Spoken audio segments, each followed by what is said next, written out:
Hola, buenas tardes. Bienvenidos a este Meetup DeFi como instrumento para la financiación de startups, micropymes y pymes.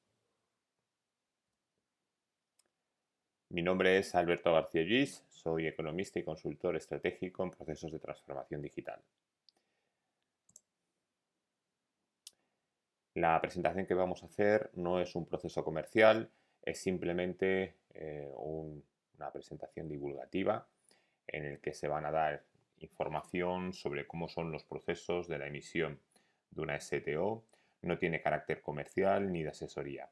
Cualquier proyecto que quiera ser asesorado necesita un estudio previo, por lo tanto la información que aquí se pueda aportar no debe ser considerada ni como asesoramiento técnico ni jurídico. Simplemente es un proceso de formación.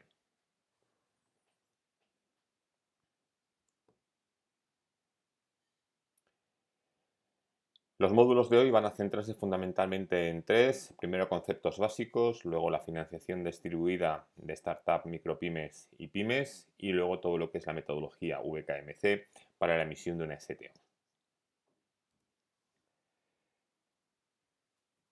Empezamos siempre con los conceptos. En concreto, cuando hablamos de financiación distribuida, tenemos que analizar dos conceptos que son esenciales. El primero es el de financiación, que es una acción y el efecto de conseguir dinero para cubrir los gastos de las diferentes etapas de un proyecto de negocio. El concepto de descentralizado o distribuido, que parecen parecidos, pero en realidad no lo son, lo que viene a decir es que tanto en el modelo de gobernanza como en la gestión de los activos se hace en vez de un modelo centralizado, que es el tradicional en todo tipo de proyecto, se hace en la gestión participativa de más de uno. Y esto es donde realmente obtiene un sentido especial la tecnología blockchain.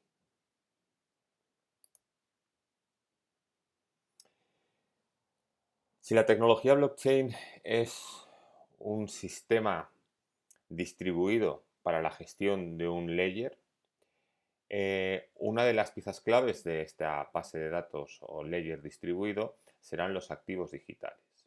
Los activos digitales pueden representar cualquier cosa. Lo realmente importante es que ese activo no pueda ser replicado, sea único, ¿vale? Y que la tecnología blockchain o DLT es una de las tecnologías que resuelve este problema de carácter técnico. Cuando nosotros queremos identificar una casa, podemos utilizar el código cadastral. Cuando queremos identificar un vehículo, podemos coger el número de bastidor. Cuando queremos identificar un smartphone, podemos coger el email. O cuando queremos representar o identificar a una persona, podemos utilizar su número de DNI. Todos estos códigos nos permiten identificar a un bien único o a una persona única, ¿vale? De forma singular. Esto es útil, pero a veces cuando nosotros queremos pasar o tokenizar un derecho y este no tiene ningún código asociado, ¿vale? Eh, Uno de los procedimientos que se suelen utilizar para hacer este tipo de acciones sería el hash del documento, contrato, registro de propiedad o registro de concesión que nos acredite ser la persona legitimada para poder ceder los derechos de este bien o servicio. Bien, por lo tanto, hemos dicho que los activos es una representación digital de cualquier cosa. Bien, esta representación digital de cualquier cosa es importante que esté en un registro público. Y blockchain es en sí un registro público, es un libro mayor distribuido. El hecho de que esté distribuido es que la copia de este libro mayor la tienen diferentes personas que forman parte de la red con la que van a trabajar, lo que da plena transparencia y plena validez a todas las anotaciones que hay dentro. Bien. Los registros públicos tienen tres características que son esenciales que también cumple blockchain. El primero es dar publicidad de las anotaciones del registro. Es decir, si yo tengo 10 Bitcoin, el registro lo que dice es que Alberto se le reconocen 10 Bitcoin. Vale. Si Alberto cede esos 2 Bitcoin de los 5 que tiene, cede 2 a Susana, por ejemplo, ¿vale? Pues queda registrado que Alberto transfiere 2 a Susana, Susana tiene más 2 Bitcoin y Alberto se queda con 3 Bitcoin. Vale, pues la legalidad o la legitimidad de que yo tengo 2 Bitcoin, como es un registro público, todo el mundo sabe que yo tengo 2 Bitcoin. O 3 Bitcoin, perdón. Vale, bien. Fiabilidad del procedimiento de inscripción. Bueno, la fiabilidad del procedimiento de inscripción es que hay una serie de procesos por los cuales yo puedo legitimar una wallet que me identifique y todo lo que ocurra en esa wallet queda registrado. Todos los procesos por los cuales se trabajan quedan asociados a unos procedimientos reconocidos por la tecnología y validados por ella. Por lo tanto, da fiabilidad de procedimiento. Y luego, por otro lado, está la seguridad de registro. La seguridad de registro, en términos generales, es lo que se denomina el bastanteo de poderes.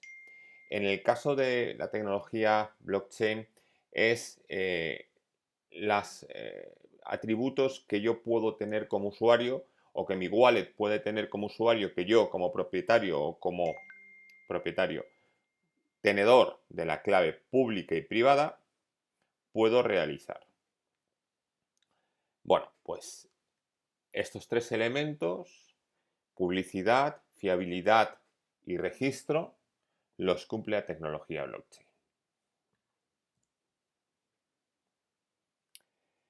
Dentro de la tokenización de activos, dentro de lo que serían los modelos DeFi, de finanzas distribuidas, tendríamos que analizar cuál es la estructura básica de un negocio financiero.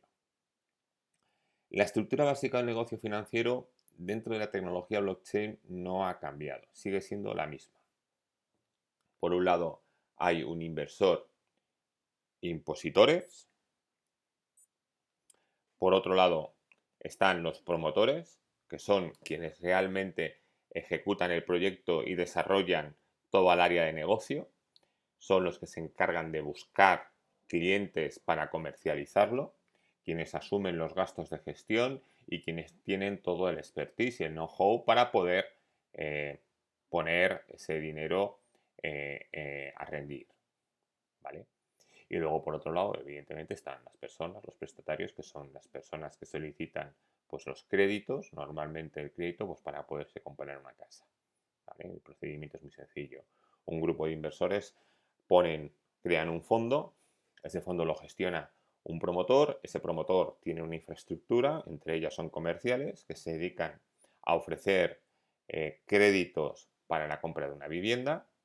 Las personas que quieren comprar una vivienda contratan ese crédito, se les entrega un dinero y como contraprestación se obligan a pagar durante un periodo de tiempo ese dinero más unos intereses.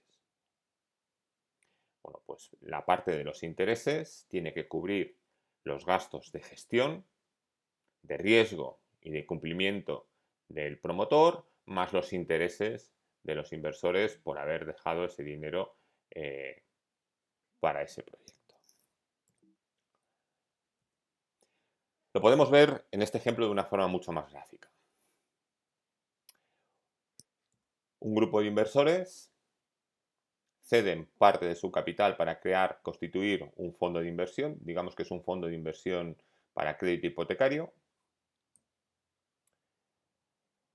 Ellos lo dejan con una condición de que vayan a recibir el principal, es decir, el dinero que han aportado más un 5% de interés. Hay una gestora que es la que habilita todos los recursos para que esto se pueda poner en funcionamiento, entre ellos la red comercial, todos los asesores financieros, toda la parte jurídica, todo lo que es la parte de acceso al cliente, publicidad, ¿vale? Ellos acceden a clientes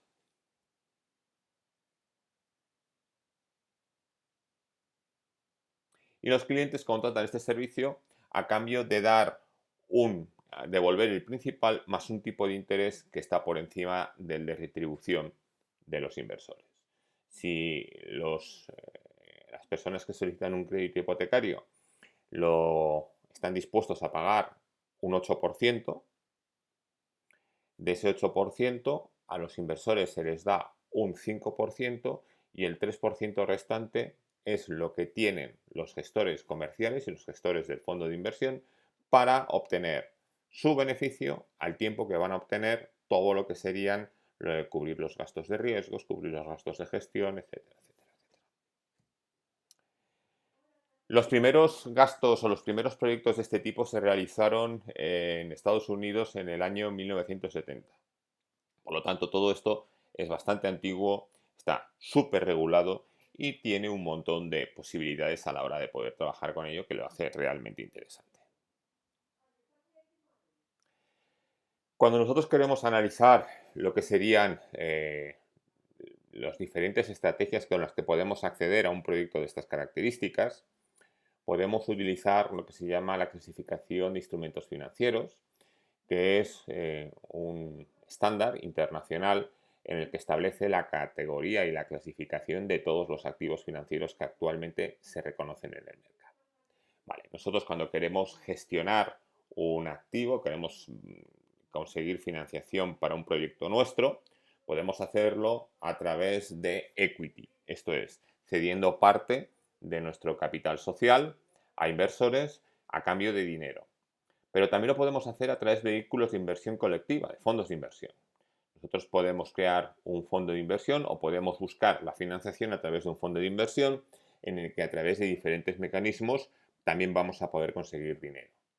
Pero también podemos conseguir financiación para nuestros proyectos a través fundamentalmente de la emisión de deuda. ¿Qué es la emisión de deuda? Es cuando yo me comprometo a dar mensual, trimestral, semestral, anual o al finalizar el proyecto, devuelvo el principal más lo que sería un tipo de interés. Hay una deuda, hay un compromiso de pago. Bien. También están los derechos, también están las opciones, también están los futuros, los swaps. Es decir, el abanico es muy amplio. Dependiendo del tipo de proyecto, tenemos que ver cuál de estos instrumentos es el que mejor encaja. Hay que también tener en cuenta, y esto es muy importante, a quién va dirigido, quiénes van a ser nuestros proveedores de liquidez, es decir, a quién se va a vender este producto, porque en base a quién se vaya a vender este producto, pues es cierto que podemos hacer algún ajuste en la estrategia para definir instrumentos distintos que puedan ser mucho más fáciles de vender y que puedan generar mucho más interés, por circunstancias las que fueren. También es cierto que dentro de la tokenización de activos están los derechos reales, lo que antes habíamos visto, la parte de derechos. Nosotros podemos no vender o no deshacernos de un activo, sin embargo lo que sí podemos hacer es comercializar los derechos que hay sobre ese activo.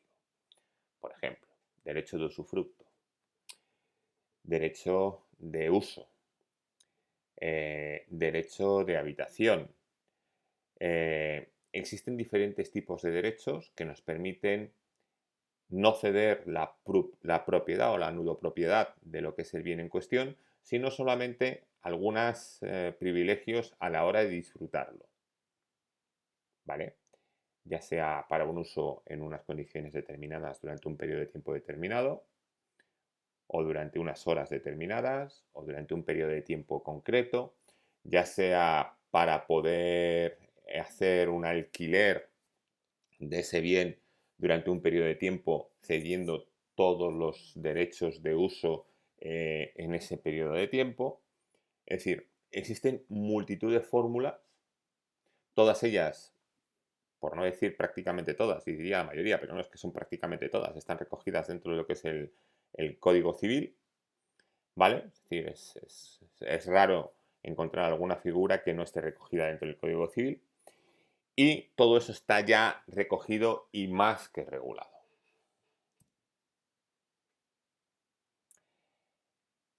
¿Cómo se hacían o cómo se estructuraban o qué instrumentos se utilizaban los instrumentos financieros para poder sacar fondos de inversión, deuda hipotecaria, eh, acciones, y poderlas utilizar y negociar con ellas en mercado secundario. Bueno, pues desde el año 1988 esto se venía haciendo a través de los códigos ISIN.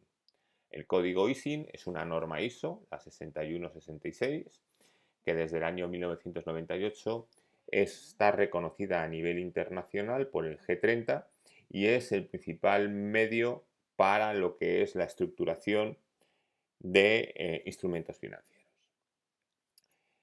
¿Qué características tienen los códigos ISIN? Bueno, pues una de las más importantes o más relevantes, según mi opinión, es que están definidos en torno a lo que sería un libro, un layer centralizado, no es distribuido. ¿Esto qué características tiene? Esto es importante porque es una de las diferenciaciones que vamos a ver con respecto a las STOs. Que tenga un sistema de registro centralizado significa que lo realmente importante en este negocio no es el producto, en este caso el activo financiero, sino es el mercado. Al contrario de las STOs, el producto es el protagonista y los mercados pueden ser tantos como se desee colocar el producto. Poniendo un símil que yo creo que es muy fácil de entender. Es como si nosotros tenemos una fábrica de conservas, trabajamos solamente con Carrefour y es Carrefour quien nos ayuda a enlatar el producto para comercializarlo en toda su red de tiendas. Si yo lo quiero vender fuera de Carrefour, no voy a poder. Si yo lo quiero vender en condiciones distintas a Carrefour, no voy a poder. ¿Vale? Mientras que si yo enlato mi propio producto y decido en qué mercados lo quiero colocar, tenemos un paradigma nuevo en el mercado financiero que es tremendamente interesante. Bueno, pues esto es lo que hacen las STOs. Las STOs, como tal, surgen en el año 2018. Previo a las STOs estaban las ICOs, los Initial Coin Offering. Los Initial Coin Offering empiezan en el año 2014 a raíz de la aparición de la tecnología de blockchain Ethereum y a partir de ahí tuvieron un proceso de expansión rápido y muy interesante, siendo el año 2017 y el año 2018 los años de mayor boom dentro de esta tecnología.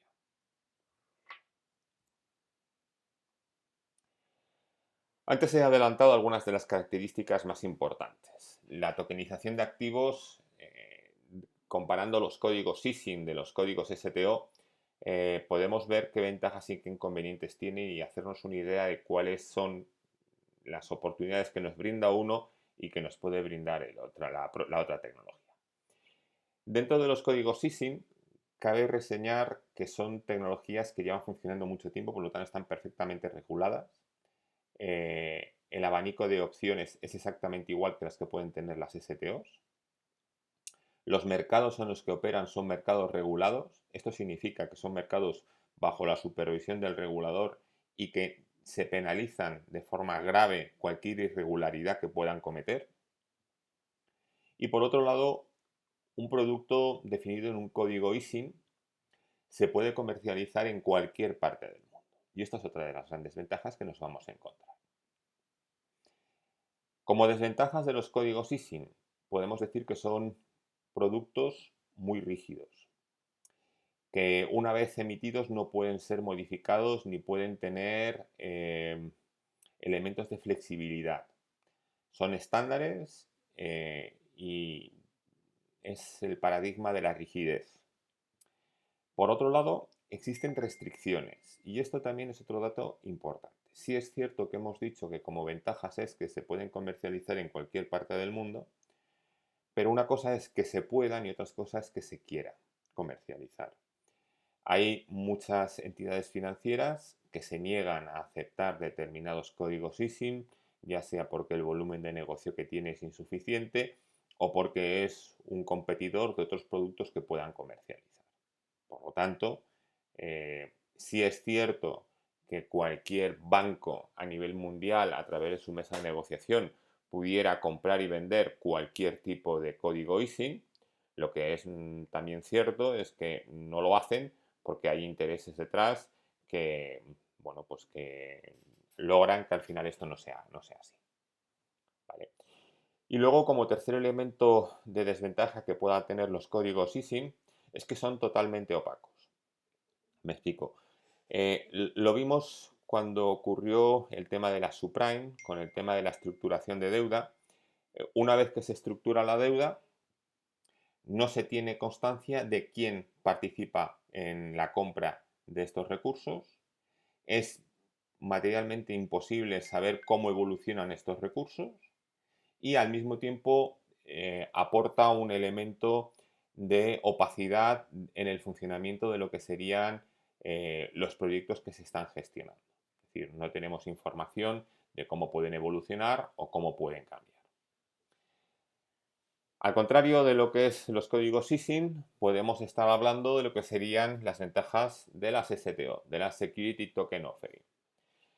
Bueno, para mí una de las ventajas más importantes cuando hablamos de STOs es precisamente la posibilidad, como ya he explicado anteriormente, de que el producto lo enlatamos nosotros y lo podemos comercializar en cualquier parte del mundo. Esto es tremendamente importante porque lo que nos va a permitir es ampliar las posibilidades de conseguir financiación. A cuantos más inversores podamos llegar de forma más rápida en cualquier parte del planeta, podemos conseguir que la financiación sea más dinámica, más barata y más rápida.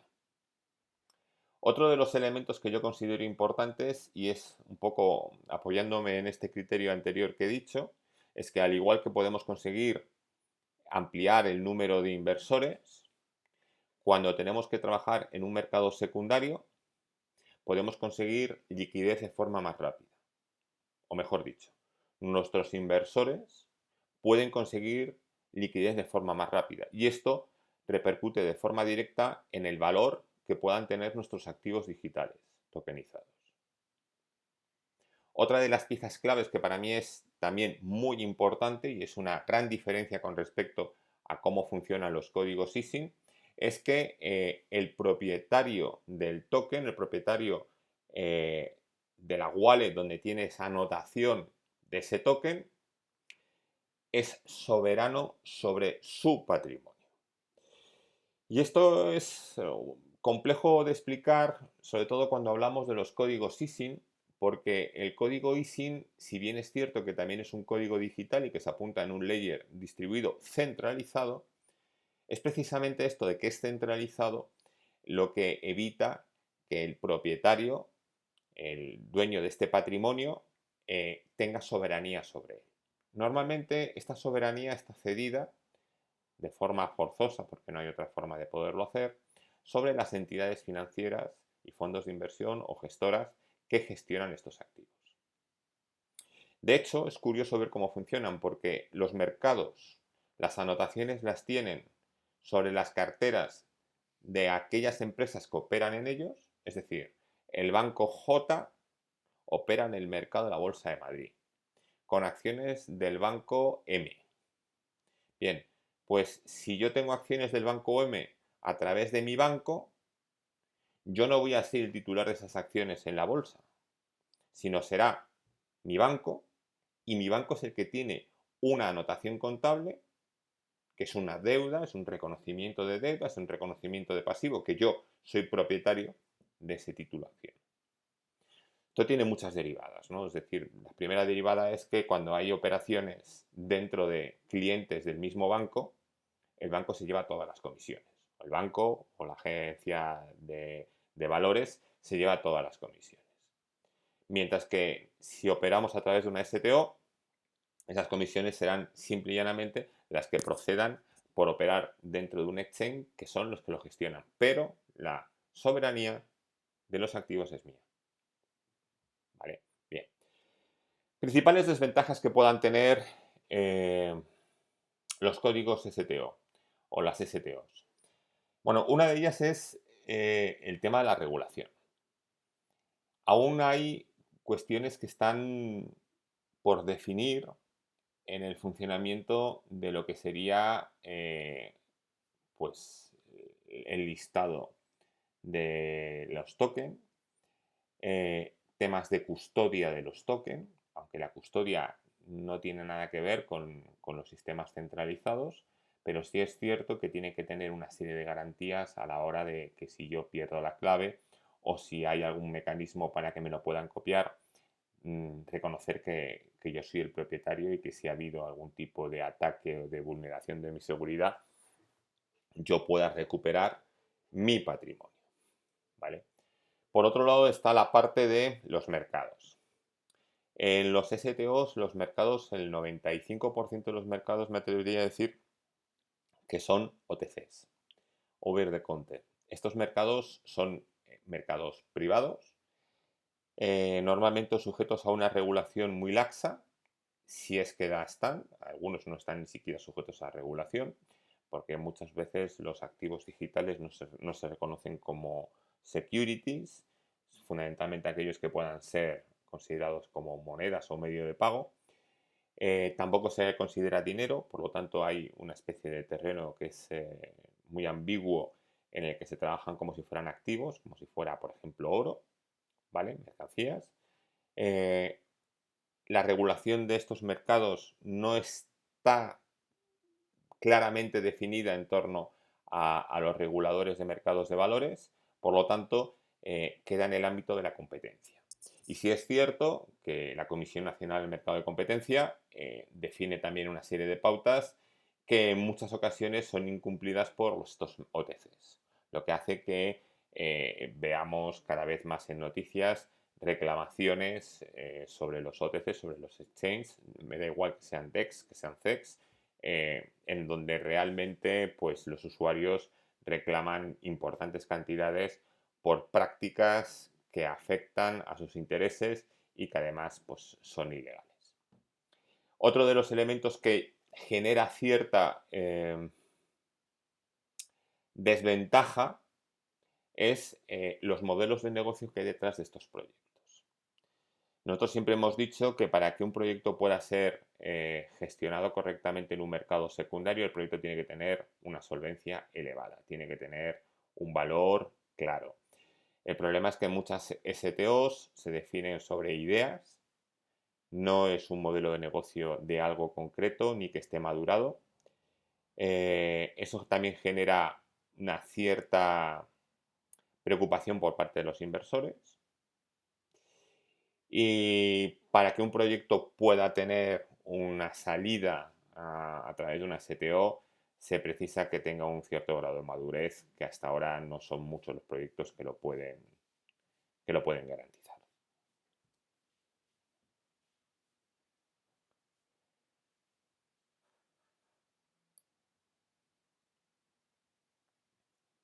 Instrumentos para la financiación de startups, micropymes y pymes. La estrategia de financiación y los equilibrios en los marcos regulatorios en España y Europa. Las STOs como instrumento de financiación para startups, micropymes y pymes. La estrategia de financiación y los equilibrios en los marcos regulatorios en España y Europa. Bien, esta gráfica muestra los diferentes tipos de financiación que vamos a poder conseguir, financiación no financiera, no bancaria, y los objetivos y las diferentes fases en las que se pueden entrar con una serie de importes de financiación que no son rigurosos, no son fijos. Todos los inversores tienen cierto margen de flexibilidad. También es cierto que dependiendo de los objetivos que hayan fijado para cada año y la evolución de estos ratios de inversión o márgenes de inversión pueden variar, ¿vale? Tomemos estos datos simplemente como una referencia. Bien, en la parte primera, en donde están las startups, encontramos lo que se llama el capital semilla. Fundamentalmente, este capital semilla se divide en dos partes. Una primera fase, que va desde los 5.000 hasta los 60.000 euros, que normalmente se suele decir que son amigos, familiares y tontos. eh, o creyentes en el proyecto, lo que hacen es que, bueno, pues es la parte que asume el mayor nivel de riesgo de todo el proyecto, que es la conceptualización de lo que es la idea. Una vez que esta idea ya está conceptualizada y que ya está definida, pasas a buscar la inversor por parte de los business angels. Los business angels aportan un capital que oscila entre los 60.000 hasta los 300.000 euros. Definen una fase del proyecto en el que los objetivos fundamentales son, primero, definir un modelo de negocio claro, consolidar un equipo de trabajo que sea capaz de ponerlo en funcionamiento y tres, y este es el punto clave, desarrollar un producto mínimo viable con el que se pueda poner a testar en el mercado. De hecho, esta fase termina con lo que sería una columna, una barra en verde o un tramo de la barra en verde, ¿vale? ¿Qué significa? Que eso ya está empezando a generar ingresos y que hemos llegado a lo que sería el break-even, lo que sería el punto de equilibrio, ¿vale? ¿Esto qué significa? Bueno, pues esto significa fundamentalmente que durante esta primera fase se pasa lo que se llama el Valle de la Muerte, que quien supera este trance es cuando realmente el proyecto empieza a tener credibilidad en el mercado, y una vez que se consigue tener un producto mínimo viable ya puesto en venta en una plataforma y empezamos a hacer negocio, es cuando realmente podemos decir que se pasa del concepto de startups a micropyme. La micropyme ya se caracteriza porque tiene unos ingresos por un producto muy básico, pero que ya está corriendo en el mercado y que está generando ingresos.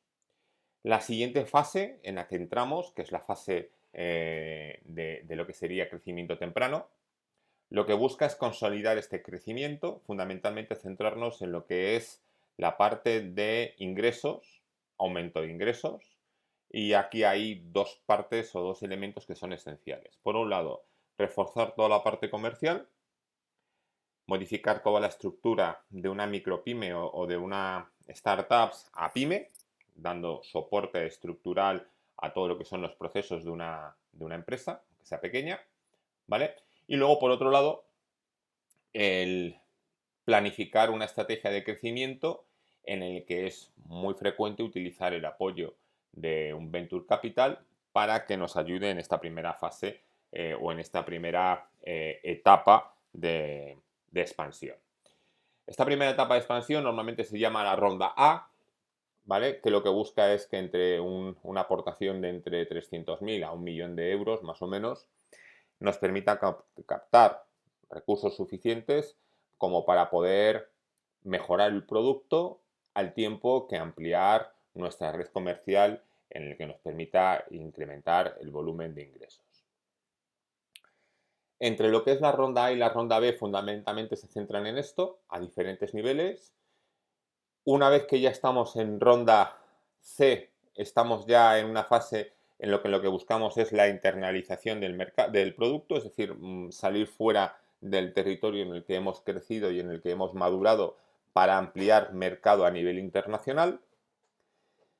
El objetivo es volver a lo mismo, innovar producto o seguir mejorando producto, ya que lo del producto es un bucle continuo, de mejora continua, al tiempo que podemos empezar a explorar nuevos mercados con los que empezar a extender nuestro negocio. Una vez que esto ya se tiene claro, entramos en los procesos de expansión, que pueden ser rondas, pues que pueden aumentar significativamente dependiendo del plan de negocio que tengamos y de la visión estratégica que hayamos definido. Una de las cosas que sí me gustaría destacar aquí precisamente es el cómo la tecnología blockchain aporta un elemento diferenciador. Las ofertas públicas para captar fondos de inversores minoristas, fundamentalmente, vienen en lo que se llaman las fases de salida, ¿vale? A través de las IPOs. Las STOs hacen ese proceso, pero lo adelantan mucho en lo que es la planificación de la financiación. Vemos que podemos entrar en una fase A a través de una STO. ¿Qué ventajas tiene? Bueno, así como principal ventaja es que da más liquidez. El riesgo que podemos asumir con inversores al ser aportaciones y puede ser menor. La gestión es mucho más transparente y sobre todo, lo que ya he dicho, es la liquidez. Las participaciones pueden venderse consiguiendo liquidez en el mercado de forma rápida. Bueno, digamos que todo esto genera un cambio de paradigma en los procesos de financiación, donde las STOs abren un horizonte nuevo precisamente para la financiación de este tipo de proyectos a sus diferentes niveles. Antes estuvimos analizando cuáles eran los instrumentos financieros y hemos visto que existen diferentes opciones. Veíamos que estaban los equity, veíamos que estaban los vehículos de inversión colectiva, los fondos de inversión, veíamos que estaban los instrumentos de deuda, los derechos, las opciones, los futuros, los swaps, las opciones, los sprint, los spot, los forward, los strategies, los financing. Bueno, existe un abanico, prácticamente todos están aquí, ¿vale? Cada una de estas opciones o cada una de estas categorías dentro de lo que son los instrumentos financieros se desglosa en una serie de productos que ya están definidos, que son los que el mercado aceptan porque es un mercado internacional, es el CFI, ¿vale? Estos productos a su vez tienen una serie de características. En este caso, por ejemplo, estábamos viendo que dentro de los fondos de inversión están los fondos vainilla, están lo que sean los hedge funds, están lo que serían los fideicomisos, las OCIMIs, ¿vale? Lo que serían los fondos de cotización ETF, están los fondos de pensiones, los fondos de fondos, los fondos de capital privado. Es decir, existe un abanico muy amplio de fondos, ¿vale? De fondos de inversión colectiva. Es cierto que a pesar de que existen muchas posibilidades y que cada proyecto pueda encontrar una opción que pueda ser la que más le interese, también es cierto que hay que tener en cuenta que muchas de estas opciones en determinados países pueden condicionarnos. Por ejemplo, los hedge funds desde el año 2012, Estados Unidos no los acepta, pero tampoco acepta ninguna empresa que esté participando en uno de ellos. Bueno, pues esto, saberlo a priori, es determinante a efectos de poder planificar bien si queremos entrar en un mercado americano. Por lo tanto, el asesoramiento en esta materia no basta solamente con lo que es la parte de conocer los instrumentos como tales, sino también es cierto que hay una parte de regulación muy interesante que nos puede condicionar muy mucho a la hora de buscar los instrumentos adecuados para nuestro proyecto y nuestra estrategia. De igual manera podemos hablar de los instrumentos de deuda. Existen diferentes, los bonos convertibles, los bonos con un warrants asociado, las notas, los productos estructurados con capital protegido, los productos estructurados sin capital, los valores respaldados por hipotecas. Es decir, existen un montón de opciones. Bueno, dentro de lo que nosotros hemos considerado que son los bonos con opción con un warrant asociado, pues podemos definir diferentes tipos de interés, podemos definir diferentes tipos de garantías, podemos definir diferentes tipos de reembolso, podemos definir diferentes tipos de documentación o estructuración del documento. En este caso, aquí hablaríamos de lo que serían las STOs, ¿vale? Bueno, todas estas opciones también hay que tenerlas en cuenta a la hora de definir el producto. Bueno, a la hora de definir el producto lo que se está diciendo es la estrategia y lo que tenemos que definir es de qué forma nosotros podemos conseguir lo que realmente queremos, facilitándole la comprensión de nuestra estrategia a nuestros inversores para que el proceso de captación de fondos sea lo más coherente y lo más fácil posible.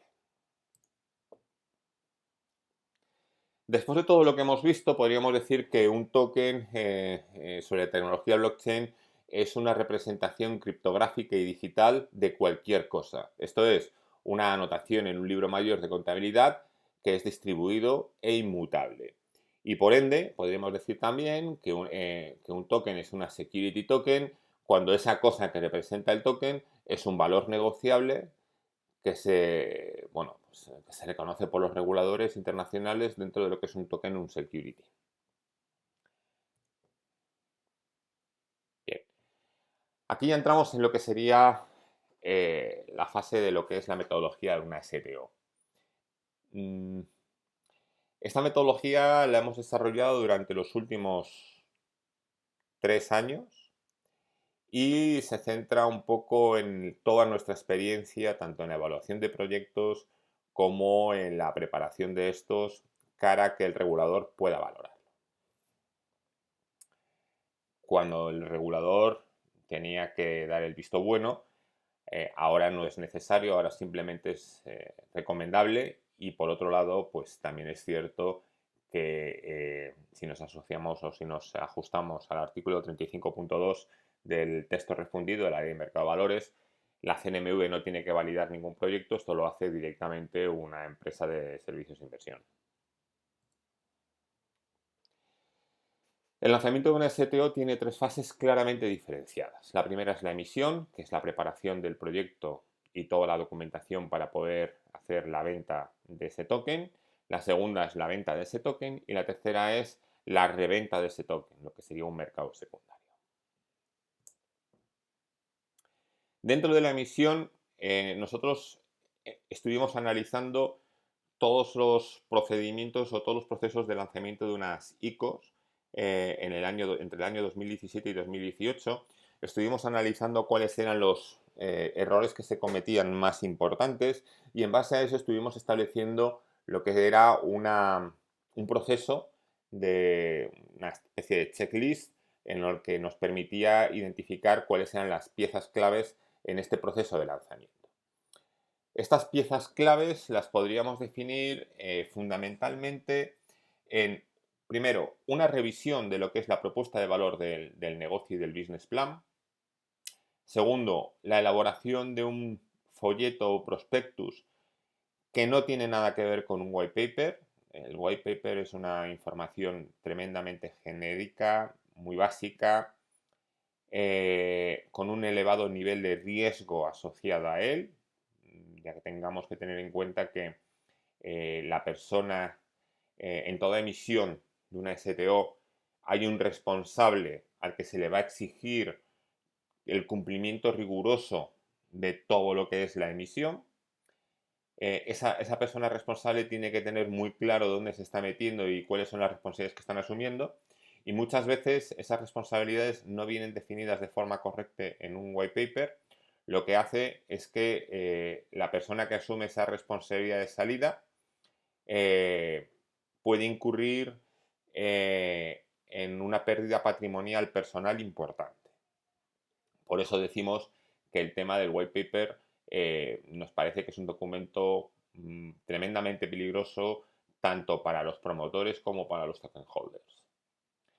Una vez que ya se ha definido el folleto, hacemos lo que se llama una revisión jurídica y de compliance, y una vez que ya tenemos revisado el documento y la parte jurídica del mismo, pasamos a hacer la validación con un agente, con una empresa de servicios de inversión o la CNMV, dependiendo de que el proyecto no se ajuste estrictamente a lo que es el artículo 35.2 y precise una validación previa por parte de la CNMV. Por lo tanto, en la primera fase, que es la que hemos dicho, que es el análisis del proyecto, es quizás la parte más importante de todo el lanzamiento de una SDO. Porque si tenemos un mal producto y lo queremos vender, es muy posible que podamos vender una parte y que la venta se pueda realizar. Es difícil que podamos conseguir a lo que sería el mínimo de inversión requerida para poder garantizar la continuidad del proyecto, ¿vale? Lo que también es cierto es que los inversores que a veces son más espabilados y aquellos proyectos que no ven claro o que no entienden directamente no entran en él. Eso por un lado. Por otro lado, los proyectos tienen que tener una idea clara de a qué se van a dedicar y cómo lo van a centrar. Sí es cierto que hay proyectos que plantean una idea y sobre la madurez de esa idea al final terminan modelando un modelo de negocio, pero esos proyectos tienen un riesgo muy superior al que los que van con una idea fija desde el principio, lo único que buscan es pulirla para poderla poner en el mercado y empezar a facturar. Luego está la parte de definición del modelo de negocio, el cómo se va a hacer, cómo se van a generar ingresos y cómo se va a garantizar la sostenibilidad de la empresa. Y luego la estrategia de negocio, hacia qué sector nos vamos a dirigir, cómo vamos a definir la financiación, a través de qué mecanismos vamos a hacer la financiación, etcétera, etcétera, etcétera. Nosotros siempre decimos que todo proyecto que se vaya o que se vaya a plantear como un STO tiene que buscar un cierto equilibrio. Este equilibrio debe de venir de diferentes elementos, ¿no? Uno de ellos pueden ser las personas, los equipos. Tiene que haber un cierto equilibrio entre los equipos. Tiene que haber alguien que sea un buen director, mm, que sepa llevar a buen término todos los procesos que se inician dentro del negocio. Otros tienen que ser expertos en producto y en mercado, otros tienen que ser expertos en tecnología. Si precisan tener a alguien vinculado al área jurídica, pues que haya alguien que dé ese respaldo. Es decir, los proyectos tienen que estar bien equilibrados, porque si un proyecto está mal equilibrado, nosotros pensamos que no va a tener la madurez necesaria como para triunfar en un proceso de búsqueda de financiación. Pero por otro lado también tiene que estar con una estrategia muy bien definida. Nosotros aquí hemos hecho un resumen en base un poco pues, a los modelos Canvas y ver cómo pueden o cómo afecta el enfoque estratégico dependiendo de dónde esté la parte más gruesa del talento del equipo, ¿no? Si la parte más gruesa del talento del equipo está en las relaciones con proveedores y con todo tipo de agentes del mercado, el producto se va a centrar fundamentalmente en lo que es la parte de ingresos y en la parte de canales.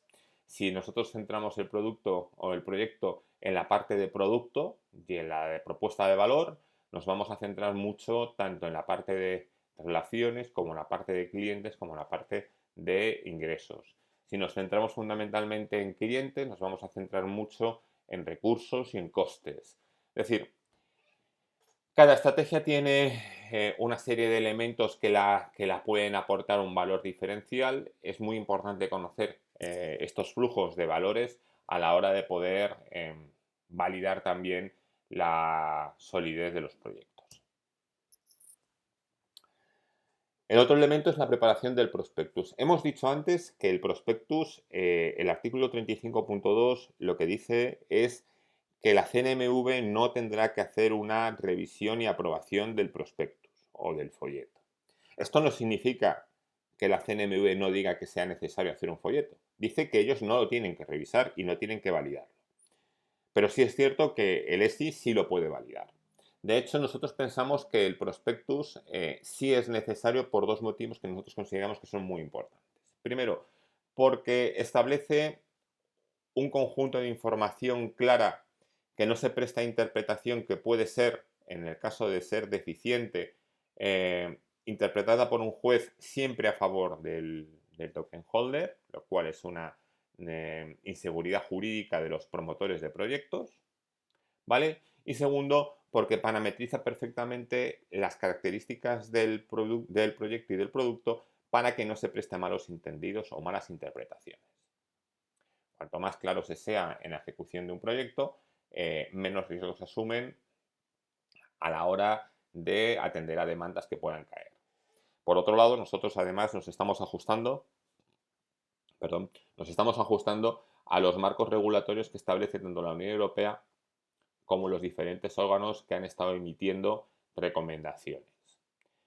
Esto está sujeto a lo que es la ley de folletos, está sujeto a las recomendaciones del ESMA, está sujeto a las recomendaciones de la CNMV y por otro lado nos centramos mucho en los análisis de los riesgos, fundamentalmente en el riesgo tecnológico, en el riesgo financiero y en el riesgo de negocio. Por otro lado, dentro de la metodología que nosotros hemos definido en todo lo que es el tema del prospectus, también está recogido todos los procesos para poder definir cómo se va a utilizar el dinero, en qué procesos o en qué ítems se van a hacer estos gastos, en qué cantidades, qué objetivos se fijan, cuáles son los plazos definidos, de tal manera que el inversor cuando vea un desarrollo de esta forma le genere mucha más confianza a la hora de entender que el proyecto sí tiene guisos de poder salir porque se ha hecho un trabajo serio y concienzudo a la hora de poder hacer una planificación de cómo se va a desarrollar el proyecto en la gestión de los recursos y en los tiempos y formas en los que se va a gastar. Entre el año 2018 y 2019 nosotros lideramos un grupo de trabajo con los diferentes abogados, con diferentes despachos de abogados, entre los que bueno, pues destaca Rousseau Costa y Durán, Roca Juniens, Écija, Belagua, estaba también Lupicinio, y luego se sumaron algunos despachos más para elaborar lo que sería un borrador de un prospectus. Este borrador de prospectus se presentó a la CNMV en mayo de 2018. La CNMV nos solicitó utilizar este borrador para poder presentarlo al ESMA como un proyecto de iniciativa española. Nosotros encantados de poder participar y de poder colaborar con la CNMV. Bueno, la verdad es que la alegría nos duró poco porque la CNMV el 20 de septiembre de 2018 publica una nota informativa en el que dice que los folletos no son necesarios validarlos por la agencia, por la CNMV, ya que lo que se busca es que la emisión de estos STOs se realice a través del artículo 35.2 del texto refundido de la Ley de Mercado de Valores, lo cual, bueno, pues también es cierto que nosotros entendíamos que el hecho de que la CNMV no tuviera que revisarlos era comprensible, pero seguíamos apostando por el valor y por la tranquilidad y la seguridad jurídica que aporta tener un prospectus a la hora de hacer este lanzamiento. Tanto fue así que durante el año 2019 Jesús González y yo estuvimos realizando una revisión muy rigurosa y exhaustiva de esta primera versión. Hicimos o desarrollamos una segunda versión mucho más ajustada a procedimientos europeos y bueno, pues el procedimiento está ya definido, se presentó al organismo internacional al IOSCO, que es el regulador de reguladores de mercado financiero, y la verdad es que bueno, pues estamos muy contentos porque pensamos que la metodología que hemos definido permite, primero, reducir los tiempos, que eso es muy importante, tener un método de trabajo que nos permita gestionar de forma rigurosa todo lo que son los puntos claves en la elaboración de un documento de estas características y sobre todo porque luego facilitamos mucho el trabajo a los despachos de abogados a la hora de poder delimitar perfectamente las responsabilidades de los promotores de los proyectos, así como las obligaciones que también deben de cumplir los token holders para definir muy bien cuáles son los marcos de responsabilidad en los diferentes ámbitos regulatorios que se puede lanzar un proyecto. Una vez que nosotros ya teníamos lo que es el prospectus hecho, pasa, como ya he dicho, a una revisión jurídica. Esta revisión jurídica se centra fundamentalmente en lo que es la revisión del folleto, en lo que es un análisis del compliance y lo que es un análisis y elaboración de un contrato vinculante entre lo que es el promotor y el token holder. ¿Por qué? Bueno, pues porque pensamos que cualquier acción o cualquier relación comercial tiene que estar sujeta a un contrato en el que se definan y se limiten claramente las responsabilidades y el no hacerlo así pues se pone evidentemente en una situación de exposición peligrosa a muchos promotores de proyectos. La validación de un ESI también consideramos que forma parte del procedimiento. Una vez que nosotros hemos elaborado lo que es la evaluación del proyecto, se ha hecho el prospectus, se ha hecho la revisión jurídica y el contrato vinculante. Lo que pasamos ahora es a que sea una empresa de servicios de inversión la que valide, como establece la Comisión Nacional de Mercado de Valores, la que valide el proyecto y al darle el visto bueno, bueno, pues se pueda ejecutar lo que es el siguiente paso, que ya es la colocación de una STO. La colocación de una STO es el proceso de venta. Es el proceso en el que yo le voy a vender a un inversor un token a cambio de que él me dé un dinero y ese token tiene una serie de compromisos definidos claramente en un contrato en el que el inversor sabe que va a recibir de una u otra manera pues el principal más los intereses de esta inversión que acaba de realizar. Para hacer lo que es la colocación se establecen tres fases o dos elementos claves con dos variantes o con tres variantes.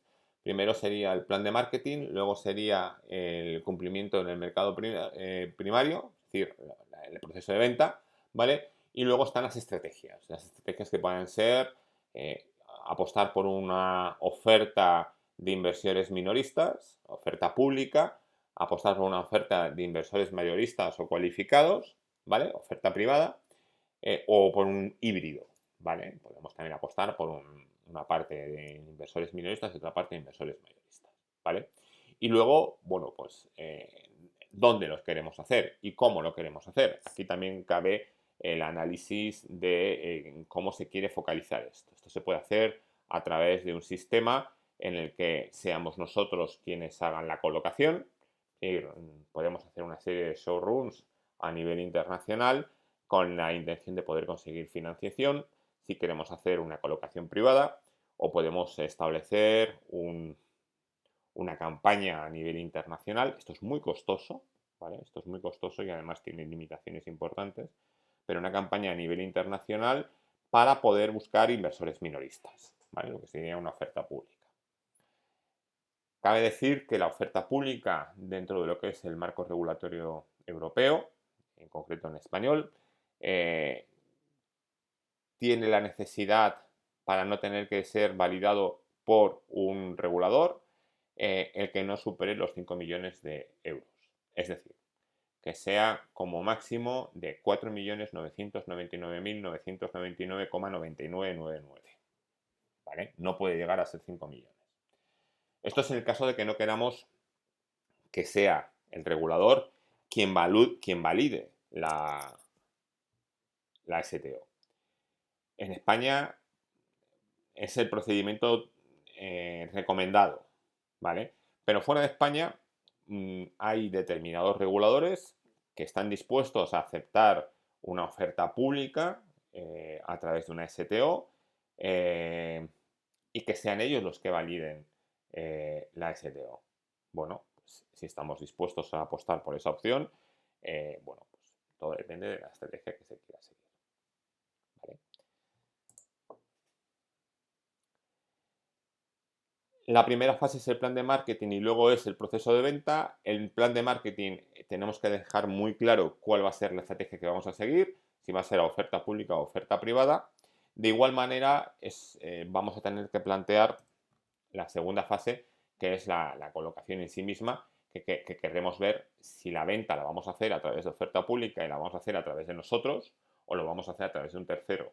Es decir, podemos buscar que sea una agencia de valores quien nos haga la colocación. Ellos disponen de una cartera de inversores que pueden estar interesados en determinados productos y pueden hacer esa colocación, pueden hacer esas llamadas para ofrecer el producto a inversores muy concretos con un ticket mínimo que nos pueda ser interesante, porque entraríamos dentro de lo que sería la opción de la oferta, de lo que sería una colocación, una oferta privada, ¿vale? En el caso del artículo 35.2 establece, creo que es el punto tercero, que sea, es decir, no hay límite en la recaudación de la STO, es decir, no tienes un límite de dinero que puedas recaudar, siempre y cuando el ticket mínimo de entrada en la inversión sea de 100.000 euros. Se entiende que quien puede invertir 100.000 euros en un proyecto de estas características tiene capacidad financiera suficiente y este tipo de inversiones pues no le va a suponer una merma importante en su patrimonio en el caso de que saliesen fallidos. Bien, la otra opción es que nosotros también podemos hacer la colocación de forma privada, lo podemos hacer nosotros, podemos organizar una serie de showrooms a nivel internacional, buscando inversores o intentando captar la atención de inversores de sectores muy concretos y podemos conseguir la financiación a través de ellos. Cada proyecto es un mundo, las características de cada proyecto pueden cambiar sustancialmente dependiendo del momento y de las circunstancias en el que se encuentran, por lo tanto, a la hora de definir la estrategia todo esto se tiene que tener en cuenta. Luego está la tercera fase. La tercera fase es la negociación. Es una vez que el token ya está colocado a los inversores, si estos quieren tener liquidez o quieren deshacer sus posiciones o reforzar sus posiciones, pues tendrían que acudir a un mercado secundario. Vale, los mercados secundarios los hay de dos tipos, fundamentalmente de dos tipos, que son los mercados regulados y los mercados no regulados. En el campo de los OTCs, perdón, en el campo de las STOs, los mercados con los que se suelen trabajar son OTCs. Los OTCs, como ya hemos dicho anteriormente, son over the counter, son mercados privados. Las reglas las pone el propietario del mercado, de la mesa de negociación, ¿vale? Y él establece las pautas en las que se va a regular.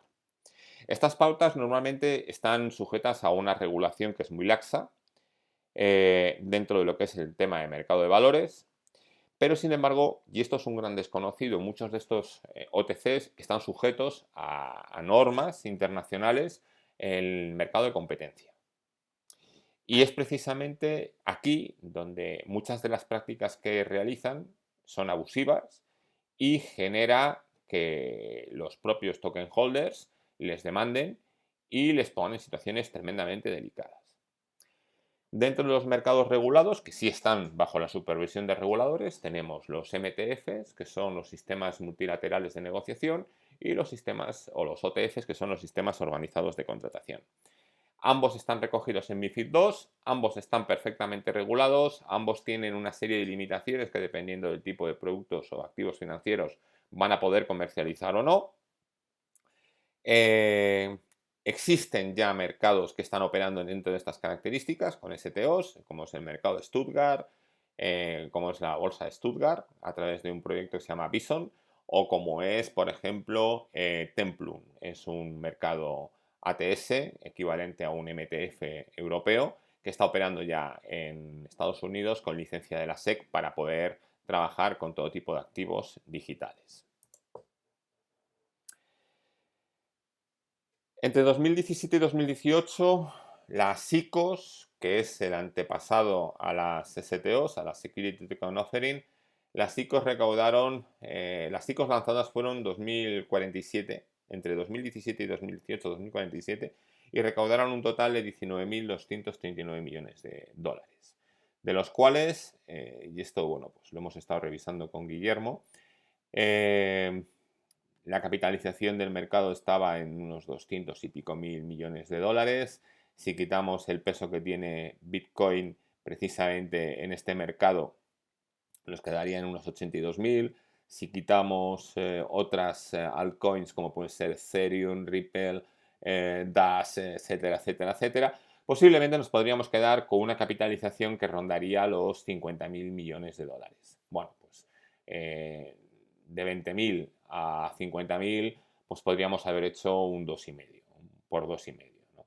Es decir, es una muy buena capitalización, es un sector en el que yo creo que todavía tiene mucho recorrido, si bien es cierto que hay que profesionalizar lo que es la emisión de las STOs.